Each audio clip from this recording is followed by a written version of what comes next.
વડોદરાની એસએસજી હોસ્પિટલની અંદર પીવાનું પાણી પીવાલાયક નથી। એસએસજી હોસ્પિટલના પીવાના પાણીના રિપોર્ટ ફેલ આવ્યા છે।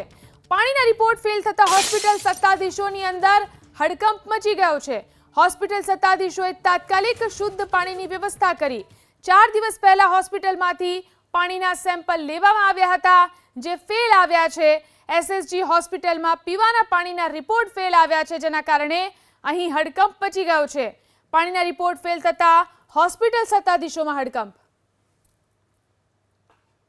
ત્યાં રૂકમણી ચેનાનીનો જે અત્યારે ટાંકીનું જે પાણી હતું એના સેમ્પલમાં પીવા જેવું પાણી નથી જણાતા અમે કામચલાઉ ધોરણે ઇમરજન્સીમાં પીવાના ચોખ્ખા અને સારું પીવાના પાણીની વ્યવસ્થા કરી છે। જેટલા જોઈએ એટલા આપણે સવારના સમયમાં અને બપોર પછીના સમયમાં જેટલી જરૂરિયાતમંદ જે દર્દી હોય એના પ્રમાણમાં પૂરતા પ્રમાણમાં મૂકવામાં આવેલ છે।